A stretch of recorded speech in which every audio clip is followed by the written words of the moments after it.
Une femme de près de 60 ans ouvre son bistrot à Valombré, un village pittoresque de Provence, sans savoir que ce sera son dernier jour avant l'expulsion. Elle pleure devant son comptoir, sans garniture, sans argent et sans foi. C'est alors qu'un homme couvert de poussière entre et lui demande une galette, une seule. Elle la lui donne sans savoir que ce client changera sa vie pour toujours, car cet après-midi-là, celui qui s'est assis dans son bistrot n'était pas un homme ordinaire. L'aube du mardi peignait le ciel de Valombré de teintes orangées qui se faufilaient entre les bâtiments en pierre usée du vieux quartier. Monique Saldivar, une femme de 58 ans au visage marqué par les rides d'un travail acharné et aux yeux creusés par les nuits blanches, tournait la clé rouillée du rideau métallique du bistrot chez Monique. Le grincement du métal en s'élevant résonnait dans la rue déserte comme une complainte, anticipant une autre journée d'agonie. Ses mains tremblantes pouvaient à peine tenir le cadenas. 22 ans. 22 ans de lever à l'aube, de mains brûlées par la crêpière, de genoux usés par des journées de 12, 14, 16 heures debout. 22 ans depuis que Jean, son mari, était mort dans cet accident de chantier absurde, la laissant avec une fille de 9 ans et une affaire chancelante qui suffisait à peine à survivre. Père Céleste, murmura Monique en allumant les néons qui clignotaient faiblement. Un jour de plus. Donne-moi la force. Juste la force. Le bistrot sentait la graisse rance et le désespoir. Les murs, autrefois peints d'un jaune joyeux, arboraient maintenant des taches d'humidité et des fissures semblables à des cicatrices. Au mur principal, des photographies dans des cadres bon marché étaient suspendues. Jean, avec son large sourire le jour de l'inauguration. Chloé, à 15 ans, dans son uniforme de collège. La famille au complet, à une époque meilleure où les tables étaient pleines et les rires abondaient. Monique s'effondra sur la chaise derrière le comptoir en formica rayé. Devant elle, une pile de factures rouges menaçait de s'écrouler. Celle du dessus, marquée de tampons rouges, urge, lui hurlait en lettres d'imprimerie, dernier avis, 48 heures pour expulsion, 87 000 €. Ce chiffre était devenu une présence physique qui l'étouffait, qui lui volait l'air chaque fois qu'elle ouvrait les yeux le matin. Tout ça pour sauver Chloé.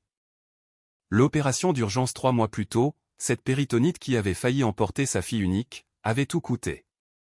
L'assurance ne couvrait pas l'intervention spécifique dont elle avait besoin. Et Monique n'avait pas hésité une seconde à hypothéquer le local, à signer ces papiers que le directeur de la banque, Stéphane Girard, lui avait présentés avec un sourire condescendant. Madame Saldivar, lui avait dit l'homme dans son costume gris, avec son haleine de café cher. Comprenez bien que c'est un risque considérable. À votre âge, avec la baisse des ventes.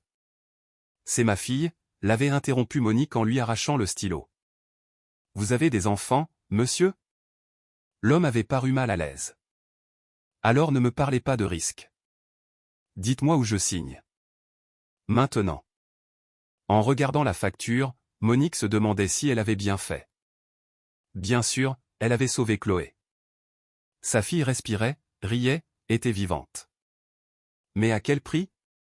Perdre l'affaire que Jean avait bâtie de ses propres mains ? L'héritage qu'elle devait laisser à sa fille, le seul patrimoine d'une famille qui n'avait jamais eu que le travail honnête et des galettes bien faites. Le téléphone portable bon marché vibra sur le comptoir. Monique le prit avec des mains tremblantes. C'était un message de son fournisseur de viande, Monsieur Dubois, avec qui elle travaillait depuis 17 ans.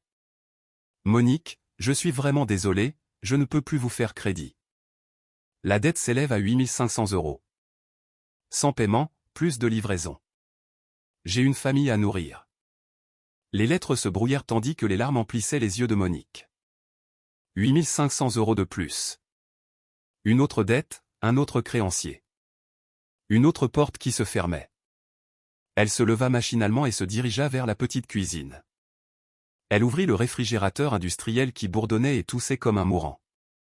À l'intérieur, enveloppé dans du film plastique, il restait les restes de la dernière livraison, un demi-kilo de garniture de bœuf, 4 oignons, une poignée d'herbes fraîches flétries. Assez pour peut-être 20 galettes. Après ça, plus rien. Mon Dieu. Monique s'agrippa au bord du réfrigérateur, ses jambes flageolant. Qu'est-ce que je vais faire ? Qu'est-ce que je vais faire ? La clochette de l'entrée retentit. Monique essuya vivement ses larmes avec son tablier sale et sortit pour servir. C'était Madame Leroy, sa voisine de 72 ans, courbée sur sa canne, son sac de marché élimé pendant à son bras. « Bonjour, ma petite Monique » dit la vieille dame avec un sourire édenté. Tu me vends 3 galettes au bœuf? Mon petit-fils vient me voir et tu sais comme il aime les tiennes. Monique sentit son cœur se briser. Madame Leroy vivait d'une misérable pension. 3 galettes représentaient presque tout son budget nourriture de la journée. Bien sûr, Madame Leroy. Monique força un sourire. Asseyez-vous, je vous les prépare tout de suite. Tandis qu'elle cuisinait la garniture avec des gestes automatiques perfectionnés par des décennies, Monique écoutait Madame Leroy jacasser sur son petit-fils, sur la chaleur, sur le nouveau fast-food qui avait ouvert au coin de la rue. Ces trucs de franchise, disait Madame Leroy en secouant la tête. Tout est congelé, sans saveur. Rien à voir avec les tiennes, ma petite Monique. Les tiennes ont une âme. Une âme. Monique faillit rire amèrement. À quoi servait une âme quand on ne pouvait pas payer le loyer? Que valait le savoir-faire quand la banque vous prenait tout? Elle servit les 3 galettes dans une assiette en faïence ébréchée. Elle ajouta de la sauce maison, des oignons confits, des fines herbes fraîches, des quartiers de citron. Madame Leroy sortit des pièces de son porte-monnaie, les comptant soigneusement sur le comptoir. 21 € en pièces. Madame Leroy. Monique repoussa les pièces. C'est la maison qui régale aujourd'hui. Oh non, ma petite, il faut bien que tu manges toi aussi, s'il te plaît. Monique referma les doigts ridés de la vieille femme sur les pièces. Ça me ferait très plaisir que vous acceptiez. Lorsque Madame Leroy partit en la remerciant abondamment et en promettant de prier pour elle, Monique s'effondra de nouveau sur sa chaise. Elle venait d'offrir 21 € dont elle avait désespérément besoin. Pourquoi? Pourquoi continuait-elle à donner quand elle n'avait rien? Les heures s'étirèrent avec une lenteur cruelle. À 11 heures, 2 maçons couverts de poussière entrèrent et commandèrent des boissons, mais pas de nourriture. C'est un peu cher, murmurèrent-ils en regardant les prix sur l'ardoise. À 12h30, un jeune couple entra, vit l'intérieur délabré, se regarda avec gêne et sortit sans un mot. À 13h, Monique compta l'argent dans la caisse. 340 €. 340 € contre 87 000 de dette. Elle s'enfonça dans sa chaise, le visage dans les mains, et pleura. Elle pleura pour Jean, mort il y a 13 ans. Elle pleura pour Chloé, qui se remettait à la maison, sans savoir que sa mère était en train de tout perdre. Elle pleura pour elle-même, pour 58 ans d'une vie honnête qui n'avait servi à rien. Sous le comptoir, cachée entre des torchons sales et des factures en retard, se trouvait la Bible que sa grand-mère Marie lui avait offerte quand elle avait 12 ans. Une Bible usée, aux pages jaunies et soulignées, avec des annotations dans les marges d'une foi qui avait été autrefois solide comme le roc. Monique la sortit avec des mains tremblantes, l'ouvrit au hasard. Ses yeux tombèrent sur un verset de Matthieu. C'est pourquoi je vous dis, ne vous inquiétez pas pour votre vie de ce que vous mangerez, ni pour votre corps de quoi vous serez vêtu. Ne pas m'inquiéter. Monique parla à voix haute au bistrot vide, sa voix se brisant. Ne pas m'inquiéter, Seigneur? Je suis sur le point de tout perdre. Tout. Elle referma la Bible avec force. Les larmes tombaient sur la couverture en cuir usé, l'attachant. Père céleste, sa voix n'était qu'un murmure brisé. J'ai travaillé toute ma vie avec honnêteté. J'ai payé mes impôts. J'ai été bonne avec mes clients. J'ai élevé ma fille dans tes voies. Je n'ai jamais volé. Jamais triché. Jamais fait de mal à personne. Pourquoi? Pourquoi m'abandonnes-tu maintenant? Pourquoi les laisses-tu me couler quand j'ai le plus besoin de toi? Le silence du bistrot était assourdissant. Le réfrigérateur toussait. Les mouches bourdonnaient autour des chaises vides. Dehors, la circulation rugissait, indifférente. Es-tu seulement là? Monique leva les yeux vers le plafond taché d'humidité. Ou peut-être que tu n'écoutes que les riches, ceux qui n'ont pas vraiment besoin de toi. Peut-être que pour les gens comme moi, les gens pauvres qui ont toujours été pauvres, il n'y a pas de réponse, pas de miracle. Le téléphone vibra de nouveau.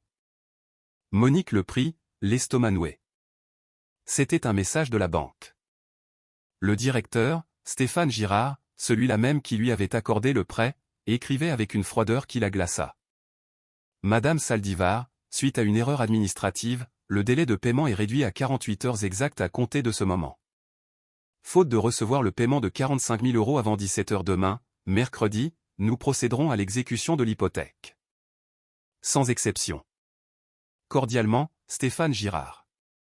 Le téléphone tomba des mains de Monique et heurta le sol en ciment. L'écran se fissura, mais elle ne le remarqua même pas. 48 heures. Moins de 2 jours. Moins que ce qui était déjà impossible. Elle glissa de sa chaise sur le sol froid, serrant ses genoux contre sa poitrine. Son corps était secoué de sanglots qui venaient d'un endroit si profond qu'il lui faisait mal physiquement. « Je n'en peux plus », murmura-t-elle dans le vide. « Jésus, si tu existes, si tu es vraiment là, je n'en peux plus. J'ai travaillé 16 heures par jour pendant des mois. Mes mains tremblent tellement que je peux à peine tenir un couteau. Mes genoux sont détruits. Mon dos me brûle, et pourtant, ce n'est jamais assez. Jamais. » Elle se traîna jusqu'au mur où étaient accrochées les photographies. Elle toucha du bout des doigts le cadre de la photo de Jean, son visage figé dans ce sourire éternel dont elle ne se souvenait plus clairement. « Pardonne-moi, mon amour, dit-elle à la photographie. Pardonne-moi de perdre ce que tu as construit. Pardonne-moi de ne pas être assez forte. Toi, tu aurais su quoi faire.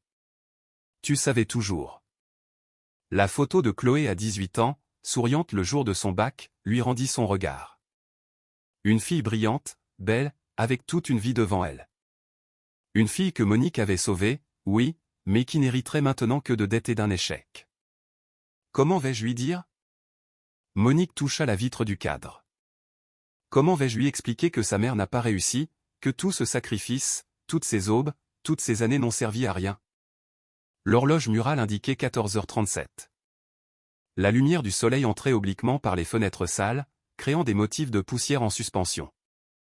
Monique resta là, sur le sol, à regarder ces motifs de lumière, se sentant aussi inconsistante que la poussière.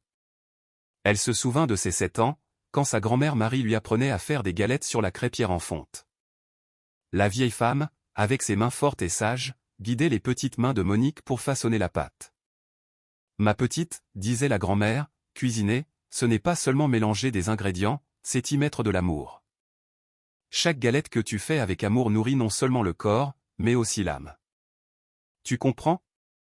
Monique avait hoché la tête à l'époque, sans vraiment comprendre. Maintenant, des décennies plus tard, elle comprenait. Elle comprenait qu'elle avait mis toute son âme dans chaque galette, dans chaque sauce. Et pourtant, le monde n'avait pas de place pour les âmes. Le monde voulait des franchises, de la restauration rapide, de l'efficacité. Le monde n'avait pas de place pour une femme de 58 ans aux mains tremblantes et au cœur brisé. Elle se força à se relever. Ses genoux protestèrent, ses os craquèrent. Elle se dirigea vers le comptoir comme un automate et commença à nettoyer des surfaces déjà propres. Il fallait qu'elle bouge. Si elle s'arrêtait, si elle pensait trop, elle s'effondrerait complètement. Il était 15h10. Bientôt l'heure de fermer. Inutile de rester ouvert quand il n'y avait pas de clients, pas de nourriture à vendre, quand tout n'était qu'un exercice de déni de l'inévitable. Monique regarda une fois de plus la Bible sur le comptoir. Elle l'ouvrit de nouveau, cherchant. Quoi? Du réconfort. Des réponses. Un miracle qu'elle savait ne pas venir. Ses yeux tombèrent sur un autre verset, cette fois des psaumes. L'Éternel est près de ceux qui ont le cœur brisé, et il sauve ceux qui ont l'esprit dans l'abattement. Alors tu devrais être très près en ce moment, murmura-t-elle amèrement. Parce que mon cœur est en 1000 morceaux. Elle referma la Bible et la rangea à nouveau. Elle regarda son bistrot une dernière fois. Demain, à 7 heures, il ne serait probablement plus à elle. Demain, tout cela, les murs tachés, les tables bancales, les souvenirs de 2 décennies, appartiendraient à la banque. Elle commençait à dénouer son tablier quand elle entendit quelque chose. Un bruit faible, des pas. Quelqu'un approchait. Monique leva les yeux, essuyant rapidement ses larmes du revers de la main. Elle ne voulait pas qu'un client, si c'en était un, la voie ainsi, effondrée. Vaincue. L'ombre d'une silhouette apparut sur le seuil de la porte ouverte. Et à ce moment précis, alors que Monique Saldivar était au plus bas de sa vie, quand elle avait perdu tout espoir, quand même sa foi vacillait, le destin, ou peut-être quelque chose de bien plus grand, était sur le point de franchir cette porte. La silhouette qui franchit le seuil fit cligner des yeux Monique, confuse. C'était un homme d'environ 35 ans, mais son apparence racontait une histoire de dur labeur et de possible précarité. Il portait une chemise blanche autrefois immaculée, mais maintenant tachée de terre et de sueur, aux bords effilochés. Son jean avait des déchirures aux 2 genoux, pas du genre à la mode que portent les jeunes, mais l'usure authentique de celui qui travaille à genoux sur le béton ou la terre. Ses vieilles chaussures usées protégeaient à peine ses pieds. Mais ce qui frappa le plus Monique, ce furent ses yeux, d'un brun profond, presque dorés sous la lumière blafarde du bistrot, avec une lueur qui ne correspondait pas à son apparence extérieure. Il y avait une profondeur dans ce regard qui la fit se sentir à la fois exposée et comprise, comme si cet étranger pouvait voir directement dans son âme brisée. L'homme s'avança lentement vers le comptoir, chaque pas mesuré et délibéré.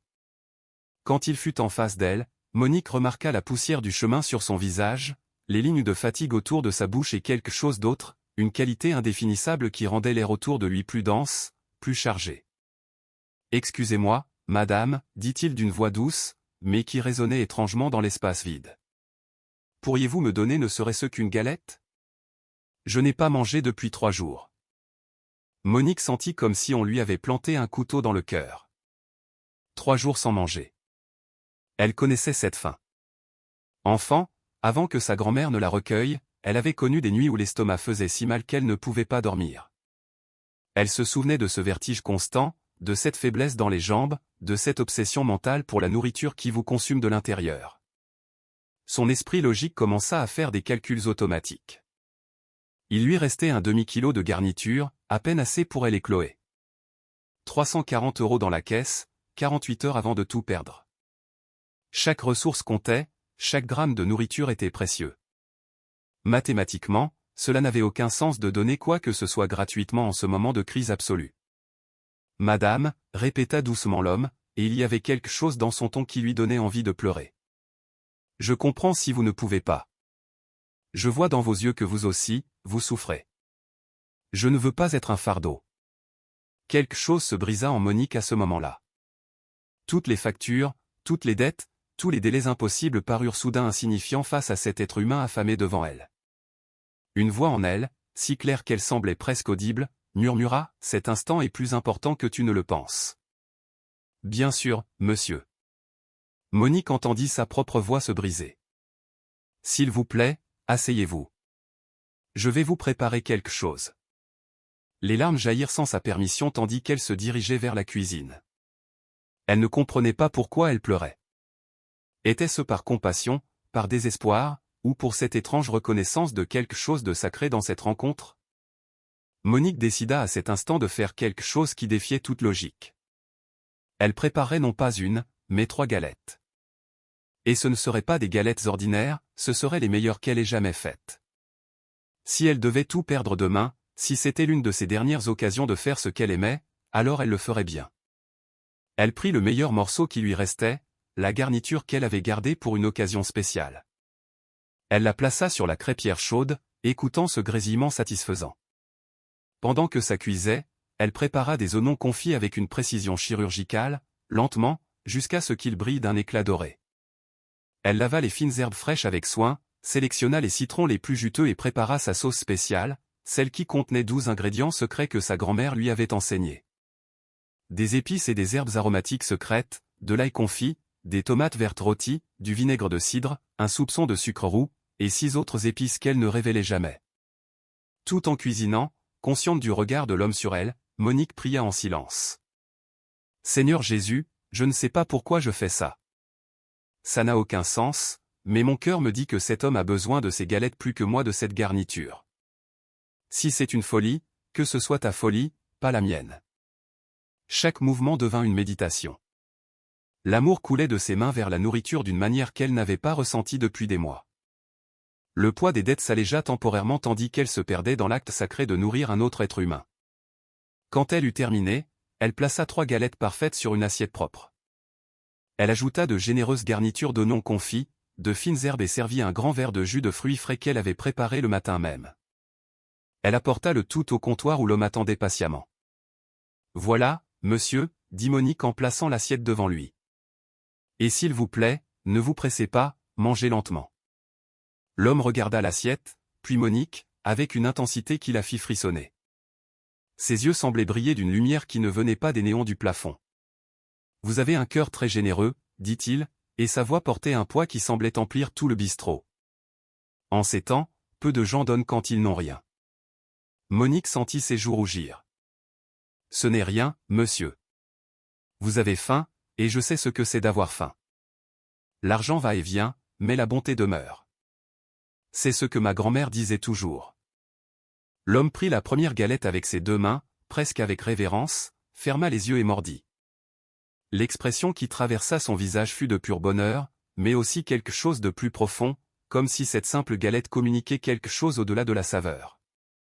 Exquis, murmura-t-il. Il y a de l'amour dans chaque ingrédient. Je peux le sentir. Ce n'est pas juste de la nourriture, c'est un acte de foi. Monique s'assit sur le tabouret derrière le comptoir, l'observant manger. Il y avait quelque chose d'hypnotique dans sa façon de manger lentement, savourant chaque bouchée comme si c'était l'aliment le plus précieux du monde. Et tandis qu'il mangeait, il commença à parler. Votre grand-mère Marie était une femme sage, dit-il nonchalamment. Monique se figea. Son cœur se mit à battre plus vite. Comment? Comment connaissez-vous le nom de ma grand-mère? L'homme continua de manger sans paraître perturbé par la question. Elle vous a appris à faire ces galettes quand vous aviez 7 ans, sur une crêpière en fonte dans la cour de sa maison au sol en terre battue. Elle vous a dit que cuisiner avec amour nourrit l'âme, pas seulement le corps. Le sang de Monique se glaça dans ses veines. Personne, absolument personne ne connaissait ces détails. Même Chloé ne connaissait pas cette histoire précise. Qui êtes-vous? Murmura-t-elle, sa voix tremblante. Comment savez-vous cela? L'homme essuya ses lèvres avec une serviette, but une gorgée de jus de fruits et la regarda droit dans les yeux. Je sais beaucoup de choses sur vous, Monique Saldivar. Je sais que chaque matin, avant d'ouvrir, vous priez pour vos clients afin qu'ils passent une bonne journée, même s'ils ne le savent jamais. Je sais que la semaine dernière, quand cette mère célibataire est venue demander à manger pour ses 3 enfants, vous lui avez donné à manger gratuitement et vous lui avez aussi donné 200 € dont vous aviez besoin pour vos médicaments pour la tension. Les larmes se mirent à couler sur les joues de Monique, incontrôlables maintenant. Je sais qu'il y a 3 mois, continua l'homme, sa voix encore plus douce, vous avez hypothéqué cet endroit pour payer l'opération de votre fille Chloé, la péritonite qui a failli vous l'enlever. Vous avez signé ces papiers sans hésiter, sans y penser à 2 fois, parce qu'une vraie mère donne sa vie pour ses enfants. S'il vous plaît. Monique pouvait à peine parler. Dites-moi, qui êtes-vous? L'homme termina la 2e galette et commença la 3e. À chaque bouchée, l'air dans le bistrot semblait changer, devenir plus dense, plus lumineux. Je sais qu'en ce moment, vous devez 45 000 € et que le délai expire demain à 17 h. Je sais que vous avez 340 € dans la caisse. Je sais que votre fournisseur vous a coupé le crédit. Je sais qu'il y a moins d'1 heure, vous étiez à terre, me suppliant de vous écouter, vous demandant si j'existais vraiment.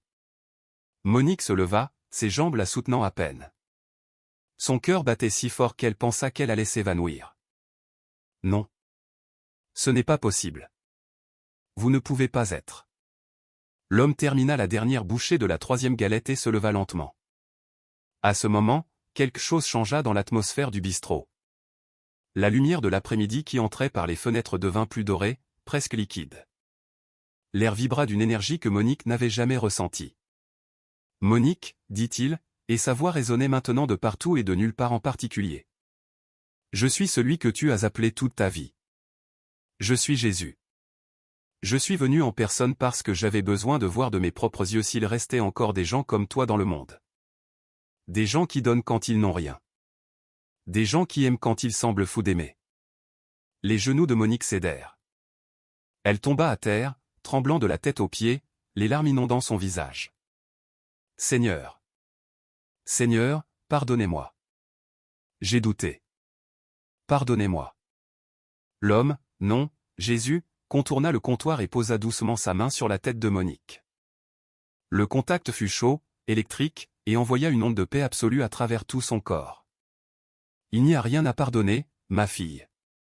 Ton doute est humain, ta douleur est réelle, mais ton cœur est pur. Tu m'as donné bien plus que 3 galettes aujourd'hui. Tu m'as donné une démonstration de foi que les anges dans le ciel célèbrent en ce moment même. Mais, Seigneur, je suis Monique. Je vais tout perdre demain. Je ne peux pas. Je n'ai pas les moyens. Écoute-moi attentivement. La voix de Jésus était ferme, mais pleine d'amour. Ce que tu as semé aujourd'hui avec ces 3 galettes, je vais le multiplier de manière que ton esprit ne peut imaginer. Dans exactement 24 heures, un homme nommé Nicolas Leclerc entrera par cette porte. Il est ma réponse à tes prières. Ne le rejette pas. Ne doute pas. Aie confiance que j'ai le contrôle. Nicolas Leclerc. Monique leva son visage trempé de larmes. Je ne connais personne de ce nom. Tu n'as pas besoin de le connaître. Il vient parce que je l'envoie. Ton travail est seulement d'avoir confiance. Peux-tu me faire confiance, Monique? Après tout ce que tu as souffert, peux-tu me donner un jour de plus de foi? Monique hocha la tête avec ferveur, incapable de parler, les larmes étouffant toute parole. Jésus sourit, et ce sourire illumina chaque coin sombre du bistrot, chaque fissure dans les murs, chaque doute dans le cœur de Monique. Alors, repose en paix cette nuit. Tout est sous contrôle. Monique cligna des yeux, et quand elle les rouvrit, l'homme avait disparu. Pas de bruit de porte, pas de pas, il était simplement parti. Sur la table où il s'était assis, l'assiette était parfaitement propre, comme si elle avait été lavée. Et à côté de l'assiette, brillant d'une douce lumière qui ne devrait pas être possible, se trouvaient 3 anciennes pièces d'argent. Monique se traîna jusqu'à la table avec des mains tremblantes et les prit. Chaque pièce était parfaitement ronde et lourde. D'un côté était gravée l'image d'une galette, et de l'autre, des mots dans une langue qu'elle ne pouvait pas lire, mais qu'elle reconnut comme de l'hébreu. Les pièces pulsaient de chaleur dans sa paume, comme si elles avaient un battement propre. Monique resta là, sur le sol de son bistrot, tenant les pièces, pleurant et riant simultanément. Jésus avait été là, dans son humble établissement. Il avait mangé ses galettes, lui avait parlé, l'avait touché et lui avait promis un miracle. Monique ne dormit pas cette nuit-là, non pas d'anxiété ou de désespoir comme les nuits précédentes, mais parce que quelque chose de fondamental avait changé en elle. Elle était allongée dans son lit étroit, les 3 pièces d'argent enveloppées dans un mouchoir propre sur sa poitrine, sentant leur chaleur constante. Chaque fois qu'elle fermait les yeux, elle voyait ce visage, ses yeux dorés, ce sourire qui avait illuminé son bistrot délabré. Il s'est passé quelque chose d'incroyable aujourd'hui, Chloé, avait-elle murmuré en rentrant chez elle ce soir-là, serrant sa fille dans ses bras. Chloé, encore pâle de sa convalescence mais les yeux brillants, avait pris les mains tremblantes de sa mère. « Maman, qu'est-ce qui se passe? Tu trembles. » Jésus était au bistrot aujourd'hui. Monique pouvait à peine articuler les mots. En personne. Il a mangé mes galettes. Il m'a parlé. Chloé, il m'a promis que tout allait changer. Chloé avait regardé sa mère avec inquiétude, touchant son front pour voir si elle avait de la fièvre. Maman, tu as trop travaillé. Le stress peut te faire. Monique avait pris les pièces et les avait placées dans les mains de Chloé. Regarde, touche, sens la chaleur. Vois-tu les inscriptions? Je ne suis pas folle, ma fille. C'est réel. Dieu est réel. Et demain, à cette même heure, quelqu'un du nom de Nicolas Leclerc va entrer dans le bistrot. Il est la réponse. Chloé avait observé les pièces, son scepticisme luttant contre le fait indéniable que ces pièces étaient anciennes, précieuses, et certainement pas quelque chose que sa mère aurait pu inventer. Finalement, elle avait serré Monique fort dans ses bras. D'accord, maman. Si tu dis que c'était Jésus, je te crois. Tu as toujours eu la foi. Toujours. Maintenant, alors que l'aube du mercredi peignait le ciel de rose et d'orange, Monique se leva avec une énergie qu'elle n'avait pas ressentie depuis des mois. Ses mains ne tremblaient plus, ses genoux, miraculeusement, ne lui faisaient plus mal. Elle se doucha, mit son tablier le plus propre et se dirigea vers le bistrot d'un pas ferme. En ouvrant le rideau, elle murmura une prière différente de celle des derniers mois. Père Céleste, merci de ne pas m'avoir abandonné. Merci d'être venu personnellement quand j'avais le plus besoin de toi. Aide-moi à avoir foi en ce que tu as promis. Au nom de Jésus, Amen. Les heures du matin passèrent avec une lenteur torturante. Monique nettoya chaque recoin du bistrot avec un soin obsessionnel, réorganisa les chaises, lava les fenêtres jusqu'à ce qu'elles brillent, balaya le sol 3 fois. À 11 heures, Monsieur Dubois, le fournisseur de viande qui lui avait coupé le crédit, entra. « Monique, dit-il, mal à l'aise, enlevant sa casquette. Écoutez, pour hier. Je suis désolé d'avoir été si dur. Je vous ai apporté un demi-kilo de garniture, c'est cadeau. Vous n'avez pas à payer. » Monique le regarda, surprise, se souvenant des paroles de Jésus sur la multiplication. « Monsieur Dubois, merci beaucoup. Vous ne savez pas à quel point ça compte. C'est que... » L'homme se gratta la tête, confus. « J'ai fait un rêve cette nuit. Un homme m'a dit que vous alliez sauver mon entreprise un jour, que je devais être patient avec vous.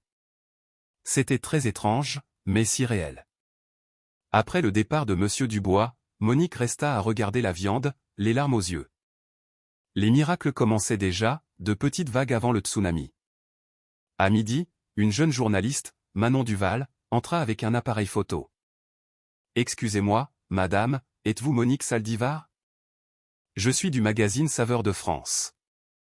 Quelqu'un nous a envoyé un message anonyme disant qu'ici, on fait les meilleures galettes de Provence et que nous devions faire un article sur vous. » Monique prépara des galettes pour la journaliste qui mangea avec des expressions d'extase authentique. « Mon Dieu, disait-elle entre deux bouchées. C'est incroyable. Quel est votre secret ? » L'amour, répondit simplement Monique. Juste l'amour et la foi. L'horloge marqua 13 heures, puis 14 heures. Monique sentait son cœur s'accélérer. Nicolas Leclerc. 24 heures exactes depuis la rencontre avec Jésus serait 15h15. À 14h30, son téléphone sonna. C'était la banque. Madame Saldivar, nous vous rappelons que le délai expire à 17h cet après-midi. Avez-vous l'argent ? Monique respira profondément, s'accrochant à la promesse. Oui, je l'aurai. Madame, s'il vous plaît, ne jouez pas avec nous. Si vous ne payez pas, demain les huissiers viendront. Je l'aurai, répéta Monique avec une fermeté qui la surprit elle-même. J'ai confiance en Dieu.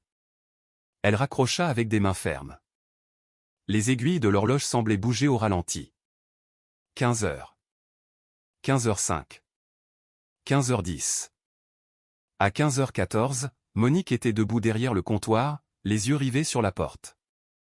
Son cœur battait si fort qu'elle pouvait l'entendre dans ses oreilles. 15h15. La porte s'ouvrit. Un homme d'environ 45 ans entra dans le bistrot. Il portait un costume 3 pièces impeccablement coupé, bleu marine, avec une cravate en soie. Sa montre brillait, une Rolex qui coûtait probablement plus que tout ce que Monique avait gagné dans sa vie. Il portait une mallette en cuir italien et des chaussures qui brillaient comme des miroirs. Sa présence était complètement incongrue dans l'humble établissement. Il ressemblait à un cadre supérieur qui s'était trompé d'adresse. « Êtes-vous Monique Saldivar » demanda-t-il d'une voix cultivée mais chaleureuse. « Oui. »« Oui, monsieur. » Monique pouvait à peine respirer. « Êtes-vous Nicolas Leclerc » Il tendit la main. « Je sais que cela doit vous paraître très étrange, mais j'ai besoin de vous parler. Puis-je m'asseoir » Monique hocha la tête, incapable de parler. Ses jambes tremblaient tellement qu'elle dut s'agripper au comptoir. Nicolas s'assit sur l'une des chaises en plastique, posa sa mallette à côté et regarda Monique avec une expression mêlant confusion, fascination et quelque chose qui ressemblait à une crainte respectueuse. « Madame Saldivar, je vais être complètement honnête avec vous parce que cette situation est trop extraordinaire pour tourner autour du pot. La nuit dernière, j'ai fait un rêve, mais ce n'était pas un rêve normal. C'était si vif, si réel, que je peux encore en sentir chaque détail. » Monique s'assit lentement, sans le quitter des yeux. « Dans le rêve, continua Nicolas, un homme est venu à moi. Il portait des vêtements simples, humbles, mais ses yeux. Mon Dieu, ses yeux brillaient comme s'ils contenaient le soleil. Il m'a dit qu'il était Jésus. » Les larmes se mirent à couler sur les joues de Monique. « Il m'a donné une adresse. » Nicolas sortit un papier de sa poche. « Cette adresse. Il m'a dit qu'ici, je trouverais la meilleure cuisinière de France, une femme au cœur pur qui avait besoin d'aide. Il m'a dit que si je ne venais pas aujourd'hui, exactement à 7 heures, je perdrais l'occasion la plus importante de ma vie. »« Monsieur Leclerc, murmura Monique, il était ici hier. Jésus était ici. » Nicolas se renversa sur sa chaise, fermant les yeux. Alors, je ne suis pas fou. Dieu merci, je ne suis pas fou. Qui êtes-vous? Demanda Monique. Pourquoi Jésus vous enverrait-il à moi? Je suis un entrepreneur, expliqua Nicolas. J'ai bâti une fortune avec une chaîne de restaurants de cuisine française traditionnelle. J'ai 27 établissements en Bretagne, Occitanie et Nouvelle-Aquitaine. Je gagne plus d'argent que je ne pourrais en dépenser en 3 vies. Mais il y a 6 mois, ma femme est morte d'un cancer, et depuis, je suis vide, complètement vide. Sa voix se brisa légèrement. J'ai tout l'argent du monde, mais je n'ai pas de but. Pas d'âme. J'ai prié, suppliant Dieu de me montrer pourquoi je suis ici. Et la nuit dernière, il a répondu. Puis-je vous préparer une galette? Demanda doucement Monique. Nicolas hocha la tête, s'essuyant discrètement les yeux. Monique alla en cuisine et prépara 3 galettes avec le même amour, le même soin qu'elle avait mis la veille. En cuisinant, elle pria en silence. Merci, Jésus. Merci d'avoir tenu ta promesse. Aide-moi à comprendre ce que tu veux que je fasse. Quand elle servit les galettes à Nicolas, il prit la première et mordit. Sa réaction fut immédiate et viscérale. Ses yeux s'écarquillèrent, il reposa la galette dans l'assiette et resta immobile un long moment. Ceci, dit-il enfin, est extraordinaire. Ce n'est pas seulement le goût, c'est. Je peux sentir l'amour dans chaque ingrédient. Le dévouement. L'âme. Il mangea lentement, savourant chaque bouchée. Quand il eut fini les 3 galettes, il s'essuya les lèvres et regarda Monique avec intensité. Madame Saldivar, je veux vous faire une proposition qui va changer votre vie, mais d'abord, parlez-moi de votre situation. Pourquoi Jésus a-t-il dit que vous aviez besoin d'aide? Monique, entre 2 larmes, lui raconta tout. La dette de 87 000 €, l'opération de Chloé, l'hypothèque, l'ultimatum de la banque qui expirait dans moins de 2 heures, les années de lutte, le désespoir. Nicolas l'écouta sans l'interrompre, hochant la tête de temps en temps. Quand elle eut fini, il ouvrit sa mallette et sortit un chéquier. De combien avez-vous besoin pour aujourd'hui?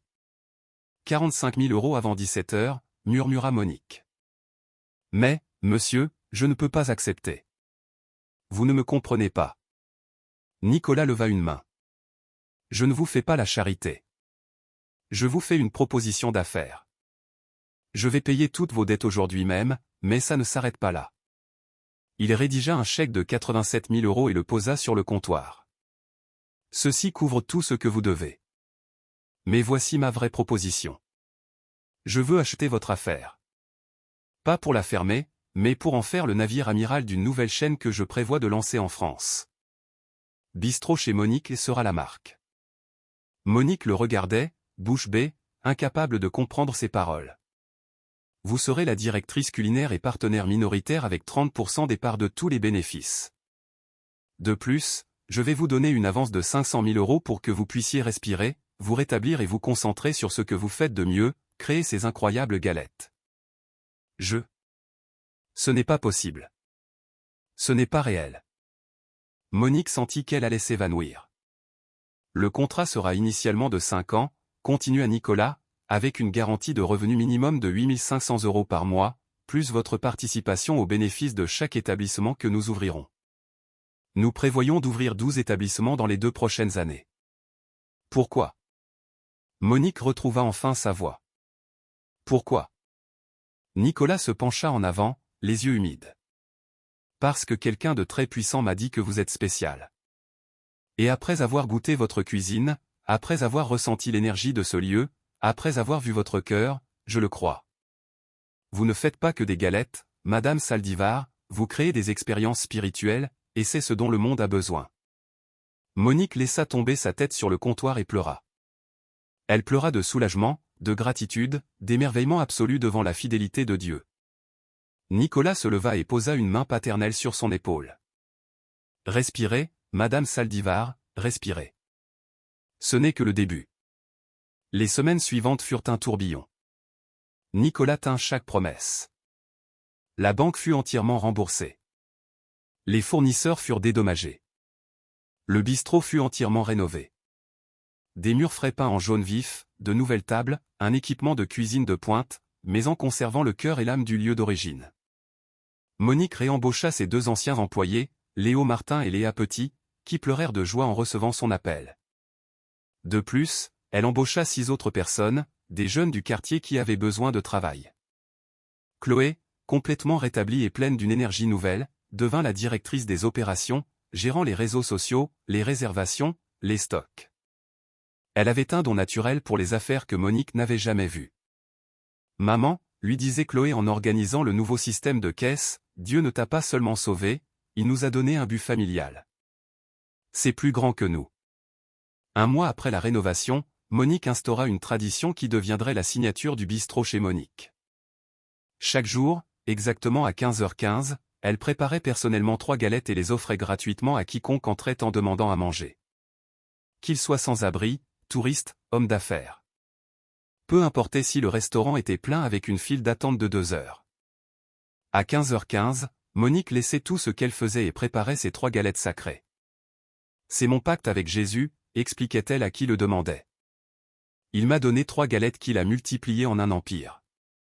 Je donne 3 galettes chaque jour qu'il multiplie en bénédiction. » L'histoire commença à se répandre, d'abord dans le quartier, puis dans la région. Un journaliste du journal local écrivit un article intitulé « La bistrotière qui a nourri Jésus ».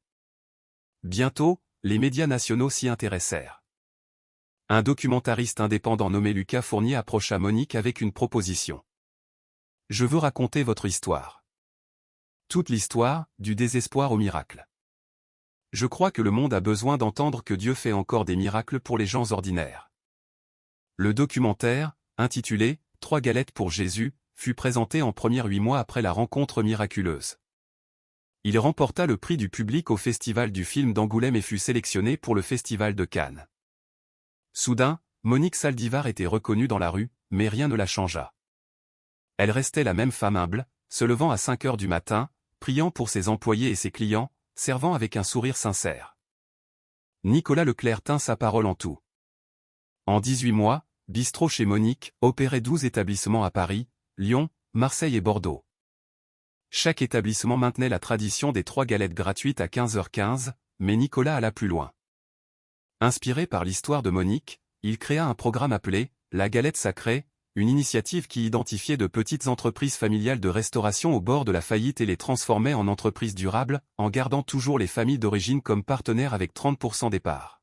« Ma femme disait toujours », expliqua Nicolas lors d'une interview télévisée, que Dieu nous donne des ressources non pas pour accumuler, mais pour multiplier les bénédictions. Monique m'a appris cela. Elle m'a montré que le vrai succès n'est pas ce que vous avez, mais ce que vous donnez. En 18 mois, la Galette Sacrée avait sauvé 47 entreprises familiales, employant directement plus de 300 personnes. Les histoires se multipliaient, de petites crêperies en Alsace, des producteurs de fromages locaux en Normandie, des boulangeries artisanales. Chaque famille recevait non seulement du capital, mais aussi une formation, un soutien administratif et une réelle participation aux bénéfices. Les 3 pièces d'argent que Jésus avait laissées furent placées dans un reliquaire spécial en verre dans le restaurant d'origine. Des experts en numismatique vinrent les examiner. Elles sont anciennes, décréta un professeur de l'université locale, possiblement du 1er siècle. L'hébreu inscrit dit épin de vie. Mais, madame, je ne peux pas expliquer comment elles brillent de leur propre lumière. Il n'y a aucune source d'énergie. Cela défie toute logique scientifique. Je n'ai pas besoin que la science l'explique, répondit simplement Monique. Je sais d'où elles viennent. Des collectionneurs offrirent des millions pour les pièces. Des musées les voulaient. Mais Monique répondait toujours de la même manière, elles ne sont pas à vendre. Elles sont mon rappel que lorsque vous donnez vos 3 dernières galettes à un étranger, Dieu peut les transformer en un empire. Mais plus que cela, elles sont la preuve que Dieu voit, Dieu écoute et Dieu vient personnellement quand vous en avez le plus besoin. 5 ans après la rencontre miraculeuse, par un mardi après-midi pluvieux, Monique était seule dans le restaurant d'origine. Après la fermeture, elle avait renvoyé tout le monde chez soi plus tôt à cause du mauvais temps. Elle nettoyait les tables, fredonnant un cantique, quand elle entendit la clochette de l'entrée. Elle leva les yeux et son cœur s'arrêta. C'était lui. Le même homme. Les mêmes vêtements humbles et usés, les mêmes vieilles chaussures, ces mêmes yeux dorés qui brillaient de leur propre lumière. Monique laissa tomber son chiffon. Ses genoux cédèrent et elle tomba à terre, les larmes jaillissant instantanément. « Seigneur !» fut tout ce qu'elle put murmurer. Jésus s'approcha d'elle avec la même grâce délibérée qu'il y a 5 ans. Il s'agenouilla à son niveau et prit ses mains dans les siennes. « Je suis venu te tester à nouveau, Monique, dit-il de cette voix qui résonnait dans l'âme. Après tout ce que tu as reçu, après toute la richesse et le succès, me donnerais-tu encore 3 galettes gratuites ?» Monique n'hésita pas une seconde. Elle se leva, essuya ses larmes et se dirigea vers la cuisine. Avec les mêmes mains qui pouvaient maintenant tout acheter, elle prépara 3 galettes avec le même amour, le même dévouement, la même générosité de cœur qu'elle avait lorsqu'elle était en faillite. Quand elle les servit, Jésus toucha doucement sa main. « C'est ce qui compte vraiment, ma fille. Pas ce que tu as, mais ce que tu donnes. Ton cœur n'a pas changé malgré ta richesse. C'est pourquoi ta bénédiction ne finira jamais. Génération après génération, ta famille sera bénie. Parce que le jour où tu m'as donné 3 galettes, quand tu n'avais rien, tu as planté une graine éternelle. » Il mangea les 3 galettes lentement, savourant chaque bouchée. Quand il eut fini, il se leva et se dirigea vers la porte. Avant de partir, il se retourna une dernière fois. « Continue de donner, Monique. Continue d'aimer. Continue d'être une lumière dans l'obscurité. Le monde a besoin de plus de gens comme toi. » Et il disparut. Sur la table, à côté de l'assiette parfaitement propre, se trouvait un petit parchemin enroulé. Monique l'ouvrit avec des mains tremblantes. Les mots étaient écrits en français avec une belle calligraphie, « Car j'ai eu faim, et vous m'avez donné à manger. Toutes les fois que vous avez fait ces choses à l'un de ces plus petits de mes frères, c'est à moi que vous les avez faites. » Matthieu 25, 40. Monique serra le parchemin contre son cœur et pleura des larmes de pure gratitude. L'histoire de Monique Saldivar devint une légende dans le monde chrétien. Les pasteurs l'utilisaient comme exemple dans leurs sermons. 3 livres furent écrits sur sa vie. Les universités l'invitèrent à donner des conférences sur la foi et l'entrepreneuriat. Mais elle restait inchangée, humble, travailleuse, généreuse. Chaque matin, avant l'ouverture de l'un des 12 restaurants, elle priait pour chaque employé, chaque client, chaque personne qui franchirait ses portes. Et chaque après-midi, à 15h15 précise, dans chacun des 12 établissements, quelqu'un recevait 3 galettes gratuites, car Monique avait appris la vérité la plus profonde de l'univers, la meilleure affaire du monde n'est pas de vendre des galettes, c'est de nourrir Jésus chaque fois que l'on nourrit une personne affamée. Merci de faire partie de notre famille. Partagez ce message de foi avec ceux qui en ont besoin.